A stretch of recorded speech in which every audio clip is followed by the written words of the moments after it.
And the animal rights campaigner Joan Court has recently published Animals Betrayed. It was launched officially at the RSPCA bookshop over the Easter weekend, and she's here. She's in conversation with us today on BBC Radio Cambridgeshire. And your love of animals started with Simkin the cat. Tell me about Simkin the cat. Yes, I did have... I was brought up in a very rough alcoholic home, and my main companion was this little cat, Simkin, who's the only warmth I ever had, I think. So I think that started off a love of animals. But my whole career has not been spent working for animals. I know that you have a distinguished career in medicine as well. For a time you were a nurse and a midwife, weren't you? But lately we know of you perhaps on BBC Radio Cambridgeshire and Cambridgeshire generally for your work on animal rights. Yes, that's the last 30 years. Yes. But my career has been with people and children. Yes. Yeah. The book that you've written we'll come on to in just a little while. But you talk a lot, don't you, about our relationship with animals? Well, I do indeed, because all animals have consciousness, and when I say they understand much more than we believe they do. And once you've had any animals of your own, you're quite conscious of the fact that they're living, sentient beings. We have a responsibility towards them. We've talked a lot on this programme about the relationship that we have with our pets. And I know that there are people listening today who feel quite strongly that their pets, as much as they can, show empathy, show understanding of their human companions. They can also be quite cunning, I think, and have a sense of guilt. Cats not always certainly innocent can, animals. Dogs less, cats most certainly. Simkin aside, have you always kept cats, or have you been a lover of all kinds of animals throughout your life? I'd never had companion animals during my working life. Not until I went to Pakistan, and I fell in love with a Siamese, and I was with the United Nations, and he went from one house to the other, so I brought him back to England. And that started a love affair, particularly with Siamese cats. So there was a cat with personality. Yes, he was determined to live with me, not with the people he'd been dumped with. And you made plans and you were at great pains to bring him back to the UK? Yeah, I brought him back, first class by air, on my lap. Oh, crikey. What a way to travel. And I've had Siamese cats ever since. What was his name? Simon. Simon the Siamese. He lived to a great age. I'm sure he did. He sounds like a very distinguished and a very noble animal. Yeah. Let's talk about Animals Betrayed and why you've written this book.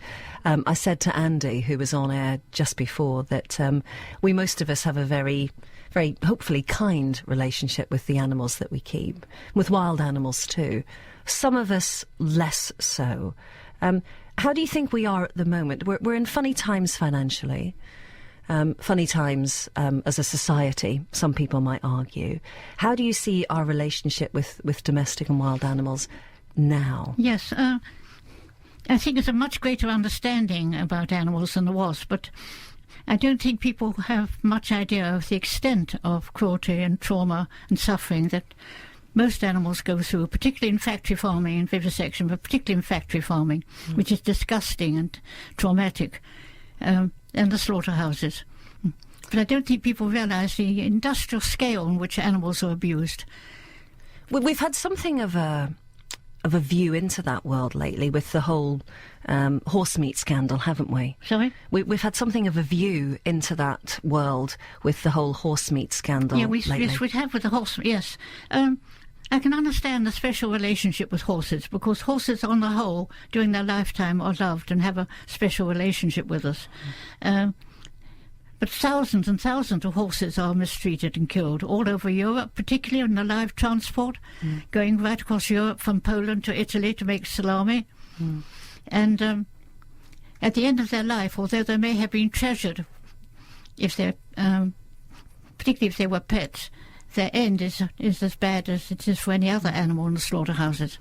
And that story earlier this year gave a lot of people the opportunity to focus on how we treat animals around the world. The animals that we treat as livestock, the ones that ultimately we eat, and the ones that we revere as pets. Obviously, in some parts of the Far East, dogs and cats are dinner for a lot of people. Not here in the UK. We wouldn't countenance that at all. Well, it certainly happens in China, Vietnam. Yeah. That's quite appalling, of course. We try to focus in our campaigns on what is happening in this country, but we do have friends, contacts around the world. Animal rights is spreading throughout the world. There are groups now in most countries. Do you feel the UK leads the way in that respect? Sorry? Do you feel that the UK leads the way in upholding... I do feel the UK leads the way, but trouble is... it's the same with the tobacco industry. I've been on a lot of campaigns, and of course we've highlighted now the evils of tobacco, but huge export of tobacco to so-called developing nations. So I don't know. I think we should begin in making our own country as animal-friendly as possible. But we do have workers in other countries as well. Let's talk about the work that you've done with the RSPCA over the years, and a certain proportion of your book's proceeds will go to the RSPCA. What motivated you to work with the charity? To work with? The RSPCA. I don't work with them really, but they very kindly sponsored them. But they've kindly sponsored my book. The local branch, people don't realise, is not part of the major RSPCA. They do absolutely fantastic work, and they always need help. And actually, the girl who runs most of the charitable work for them lives next door to me, which is extremely convenient. And what are their big concerns at the moment? But their basic thing is that they have been focusing always on so-called companion animals, cats and dogs. But there's a new boss now in the RSPCA who is very radical, thank goodness, and he's been protesting about the badger cow, which we are very concerned about, and about live exports. And I think a new radical life is dawning for the RSPCA, and I do welcome it. Maybe we'll touch on that in a moment. I know that you've written a lot about the difficulties faced by people on low incomes and how they're under pressure with they want on one hand to keep a cat or a dog or another pet as a companion animal. For a lot of people, though, they don't have the income to support that, and that's become a bit of a problem lately. It's a terrible problem. I run a helpline, so distraught owners ring me up. All the sanctuaries are chock-a-block now with companion animals that people are giving up, and they can't afford the very high vet bills. The vets are charging much too much, most of them. And people can't afford to keep their animals. They can't afford to feed themselves, let alone their companion animals. So we are in a disaster scene at the moment, I think. What is there help available for these families? Is there help available? Oh, yes, from the RSPCA, and as far as possible from sanctuaries, yeah. Because, I mean, for a lot of people, giving up a cat or a dog, especially elderly people, having to give up a friend is jolly difficult. I think most people who have a companion animal, particularly the elderly, would rather starve themselves than starve their cat. And you know of people who face these difficult decisions, do you? It's partly the vet bills is the main problem. Yeah. You said that you feel that vets charge a little bit too much. Funny, I think that's something we've addressed actually on some of our other programmes we recently. have a very good local vet, and he doesn't charge too much. But nevertheless, the bills are... People don't always insure their pet, and they don't always register with the RSPCA clinic, which they should do. And there's a push to make people aware that kind of facility register with is the RSPCA clinic, and then they get a deduction. Yeah. But it's not a free service. Of course, there has to be. It's not the National Health Service. Don't talk to me about that. It's a whole other story. In Animals Betrayed, which animals are you looking at particularly? Which animals? Which? Which animals are you looking at particularly?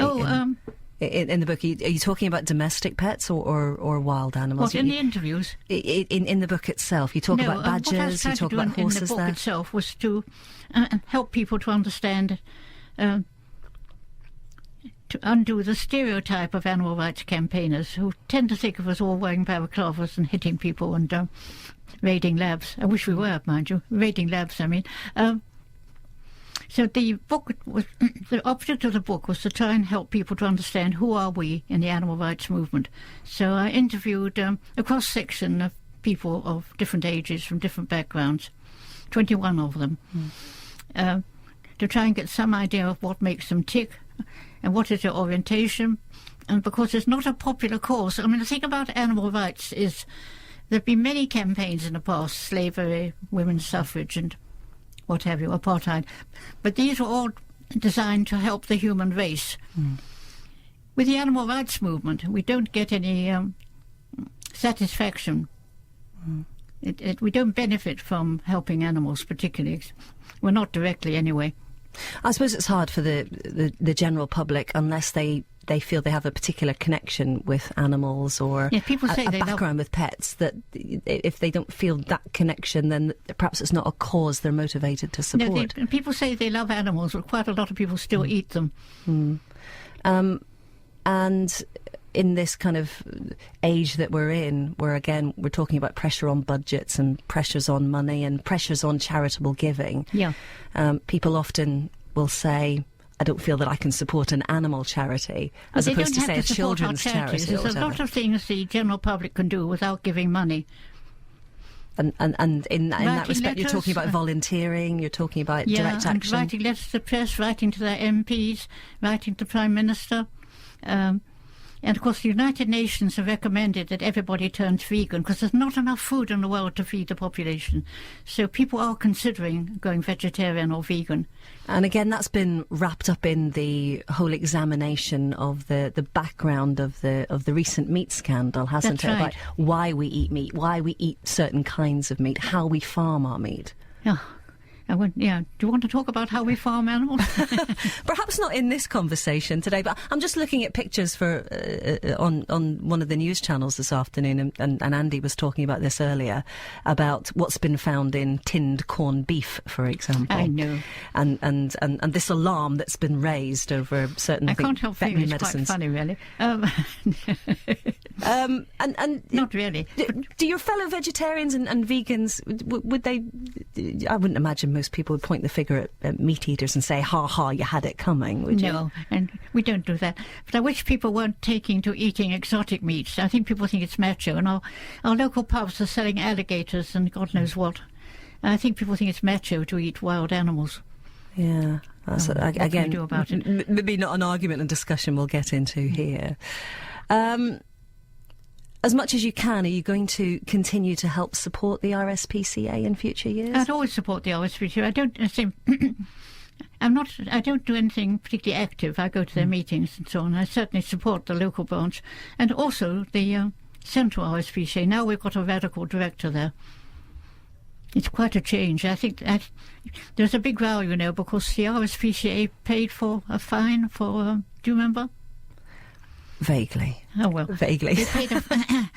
They paid to prosecute some abuser and got criticised for being political, but of course they're political. Everything's political anyway. They often do. But we are delighted with the new radical image that they're going. Particularly, they're going down to the live export ports in Ramsgate.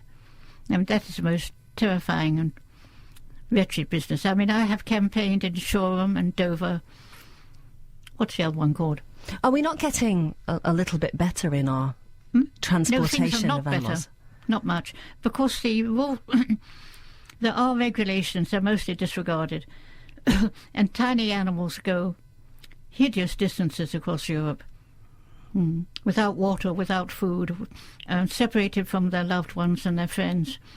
I mean, the live export trade is something which I found particularly distressing. And again, that's something you've written about extensively in the book, which is Animals Betrayed, which Joan launched over the Easter weekend at the RSPCA bookshop on Mill Road in Cambridge.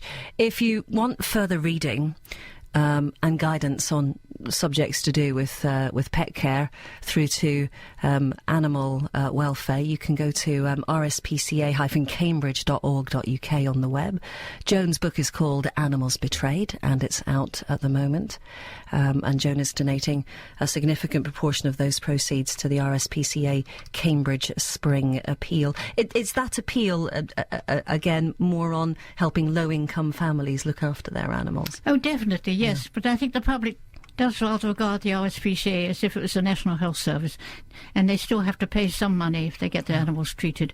Ultimately, they do what they can with a limited income. Yeah, ultimately they are a charity too. It's not a charity I've been supporting vigorously over the years. I mean, I've tended to support much more radical organisations. But the RSPCA are worthy of your attention now. Joan, thank you for coming in today. It's been very nice to meet you. Joan Court, who's been with us this afternoon on BBC Radio Cambridgeshire. It's 25 minutes to 1. rspca-cambridge.org.uk for the local website of the RSPCA, and separately they run bookshops around the UK as well. rspcabookshop.co.uk.